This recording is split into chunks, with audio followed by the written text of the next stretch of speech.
वसई नजीकच्या नायगावमधल्या पूर्व आणि पश्चिम परिसरांना जोडणाऱ्या MMRDAच्या रेल्वे उड्डाणपुलाला पश्चिमेला जोडणारा कनेक्टर पूल म्हणजे जोड पूल सध्या धोकादायक स्थितीत आहे। या कनेक्टर पुलावरील सिमेंट ब्लॉकच्या सुरक्षा भिंतीला मोठे तडे गेल्याचं दिसून येत आहे। या कनेक्टर पुलावरच्या भागातील रस्ताही खचलाय। नायगाव पूर्व आणि पश्चिमेला जोडणारा पूल सुरू झाल्यावरही हा जोड पूल सुरू करण्यात आला नव्हता। तो पहिल्यापासूनच खचत असल्याचा आरोप हा नागरिकांकडून करण्यात येतोय।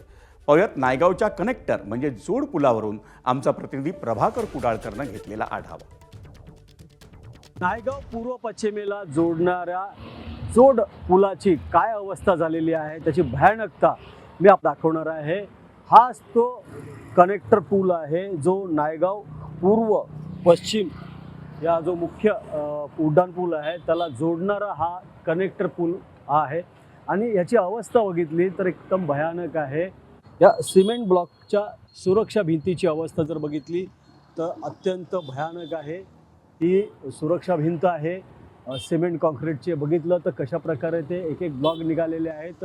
तो पिलर जो आहे हा पिलर पण क्रॅक गेलेला आहे, क्रॉस गेलेला आहे। आणि जर आपण वरती जर बघितलं जो रस्ता आहे मुख्य रस्ता आहे हा तो याच्यावर फट पडलेली आहे, तो रस्ताही खचलेला आहे। अशी भयानक अवस्था ह्या ठिकाणी या कनेक्टर पुलाची झालेली आहे। हा कधीही कोसळू शकतो। नांदेडची जशी घटना झाली, ही संरक्षण भिंत जशी नांदेडची कोसळली होती तशी भयानक अवस्था या ठिकाणी घडू शकते। आता नागरिकांनी ही मागणी केलेली आहे की जनतेच्या कररूपी पैशातून हा बनलेला पूल अचानकपणे कसा खराब झाला, सुरुवातीपासून का खराब होता, याच्यावर दोषी अधिकारी आणि दोषी इंजिनियर यांच्यावर काय कारवाई केली आणि करणार का हे आता पाहावं लागेल। प्रभाकर कुडाळकर, ABP माझा, वसई। तर आमची प्रशासनाकडे अशी मागणी आहे की हा जर तुम्ही स्लोप पूर्णपणे डिसमेंटल केला आणि या रस्त्याच्या या पलीकडे उतरवला, कारण कसं आहे आमची अजून एक मागणी MMRDAकडे अशी आहे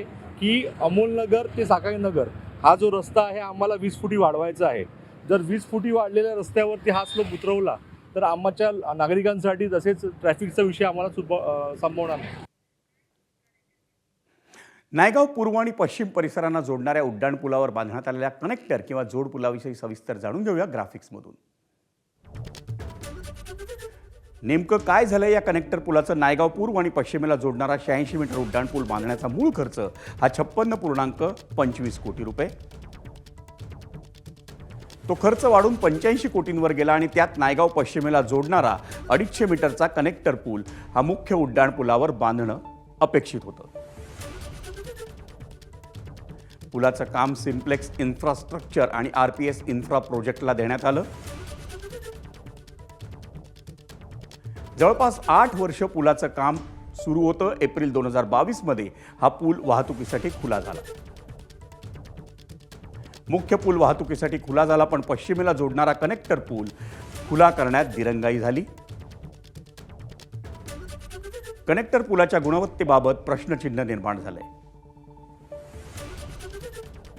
MMRDAनं 4 वर्षात कनेक्टर पुलाच्या दुरुस्तीबाबत कोणतीही पावलं उचललेली नाहीत। त्यामुळे जनतेच्या सोयीसाठी बनवण्यात आलेला पूल हा वापराविनाच राहिला, पण त्याचं स्वरसूतक हे MMRDAला नव्हतं।